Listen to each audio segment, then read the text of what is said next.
Ya, hari ini kita bakal bedah sebuah studi kasus nyata yang luar biasa menarik tentang peternakan lokal yang berhasil nyetak angka produksi super tinggi. Kalau kalian pernah mikir atau penasaran, gimana sih caranya menyeimbangkan biokimia yang super presisi buat nyulapakan sisa yang murah meriah jadi mesin pencetak keuntungan? Nah, kalian ada di tempat yang pas banget. Yuk, kita mulai eksplorasi kita. Coba bayangin, kita lagi ada di lereng Gunung Merapi, tepatnya di peternakannya Pak Supriyanto di daerah Kemiri, Sleman, Yogyakarta. Dan asal tahu aja ya, ini bukan peternakan skala industri raksasa dengan mesin-mesin canggih, melainkan peternakan rumahan dengan sekitar 30 ekor sapi yang dipelihara pakai model tambat. Tapi, jangan biarin ukurannya nipu kalian. Lewat sistem pakan partial mix ration dan manajemen kandang yang tertata rapi, Pak Supriyanto tuh bener-bener berhasil nemuin racikan emas buat sapi-sapinya. Dan tebak apa hasil dari racikan emas itu? 25 liter susu segar diproduksi setiap harinya oleh sapi-sapi terbaiknya di fase laktasi lanjutan. Ini angka produksi yang tinggi banget loh. Angka yang pasti bikin banyak peternak lain ngiler. Nah, pertanyaannya sekarang, rahasia sains apa sih yang kerja di balik layar sampai mesin biologis sapi-sapi ini bisa digaspol di kapasitas maksimalnya? Jawabannya ada di menu harian yang diracik dengan sangat-sangat presisi ini. Jadi gini, Pak Supriyanto tuh rutin ngasih 8-12 kg konsentrat berprotein tinggi, persis 14 kg ampas tahu, mineral premix yang takarannya dihitung cermat, plus hijauan kayak king grass dan gamma umami sampai 42 kg. Kombinasi spesifik inilah yang bikin pencernaan sapi tetap normal tanpa gejala asidosis, tingkat infeksi payudara atau mastitisnya super rendah, dan yang paling keren, hampir nggak ada kasus sapi ambruk. Mari kita bedah lebih dalam soal pahlawan ekonomi di balik menu ini. Ampas tahu. Sebagai byproduct atau produk sisa dari pengolahan kedelai, ampas tahu ini punya kelebihan yang benar-benar fenomenal. Karena ini turunan kedelai, kandungan protein nabatinya itu melonjak tajam di kisaran 21-40%. Buat seekor sapi perah, dorongan protein segede ini tuh ibarat bahan bakar jet, benar-benar kunci utama buat mompa volume produksi susunya. Tapi nih, alasan aslinya kenapa bahan ini jadi primadona mutlak di kalangan peternak lokal adalah harganya. Cuma Rp1.000 per kilogram, gila nggak tuh? Ketersediaannya yang melimpah banget di sekitar pabrik tahu, bikin bahan ini jadi alternatif pakan yang nggak cuma bertenaga, tapi juga luar biasa murah. Benar-benar hemat biaya operasional. Tapi tunggu dulu, di balik harga miring dan protein selangit itu, ampas tahu ini sebenarnya ibarat kuda Troya. Realita tersembunyinya, 80-90% isi ampas tahu itu cuma air. Ya, air.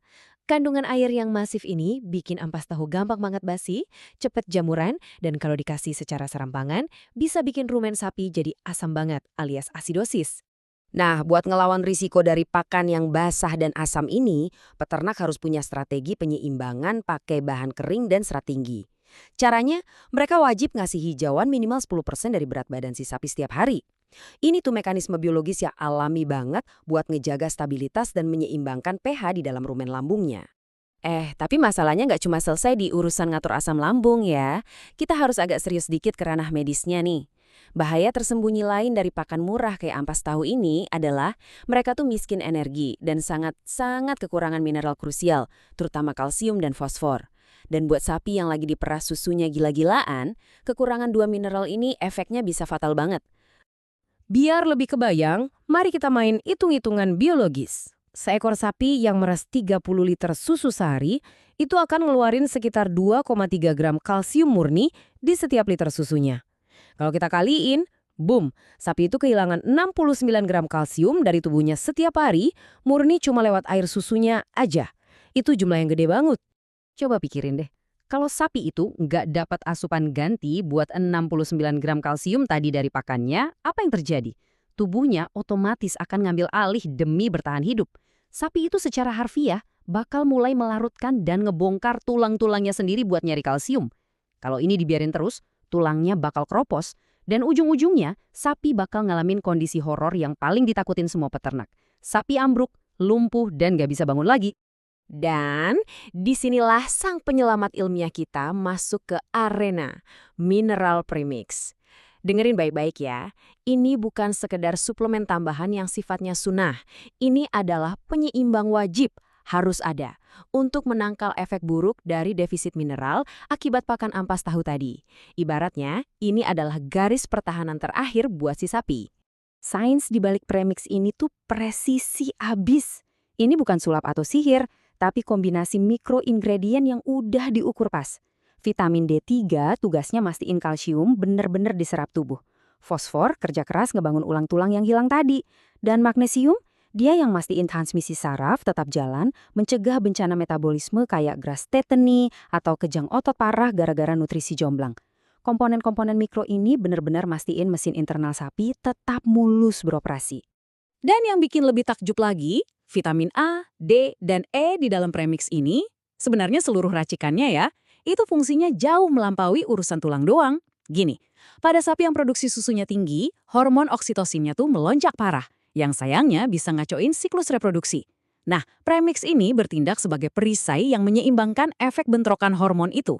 Hasilnya, masalah sapi majir atau nggak mau birahi abis lahiran, susah melahirkan, sampai kasus ari-ari tertahan, itu semua bisa dicegah sedini mungkin.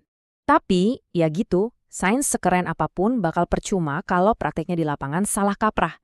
Kebiasaan standar kebanyakan peternak tradisional tuh biasanya cuma ngasih 1 sendok makan premix sehari. Buat sapi yang produksinya tinggi, ini tuh ilusi keamanan yang berbahaya banget. Risiko hipokalsemia atau kekurangan kalsium ekstrim masih ngintai di depan mata. Para ahli dan peternak sukses kayak Pak Suprianto tuh paham realitanya. Sapi yang meres di atas 20 liter sehari butuh setidaknya 4 sendok makan premix setiap harinya. Intinya sih jangan pelit-pelit amat buat sesuatu yang ngejaga aset utama kalian tetap hidup. Oke, dari tadi kita ngomongin teori, sekarang gimana ini diterapin ke rutinitas harian? Semua hitung-hitungan rasio nutrisi dan kalsium yang jelimet tadi, ujung-ujungnya ya bermuara pada pekerjaan fisik yang intens. Mulai dari nyacah hijauan, ngaduk pakan, sampai mastiin bahan kering dan ampas tahu kecampur rata setiap pagi dan sore. Keseimbangan ini tuh nggak turun dari langit.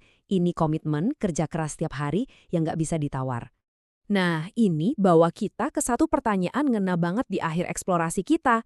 Ngeliat kesuksesan yang dibangun di atas perhitungan yang super teliti tadi, kita harus nanya balik ke diri sendiri. Apa iya menghemat uang pakai pakan sisa yang murah itu bener-bener nguntungin kalau kita pelit buat nginvestasiin dikit aja keuntungan itu ke keseimbangan biologis yang tepat? Sapi perah berkinerja tinggi itu ibarat mesin yang rapuh. Kasih mereka nutrisi seimbang, mereka bakal balas dengan hasil melimpah. Tapi kalau keseimbangan itu diabaikan, wah kalian lagi mempertaruhkan segalanya. Benar-benar sesuatu yang layak banget buat direnungin hari ini kan? Terima kasih udah ngikutin pembedahan materi ini bareng saya, dan sampai jumpa.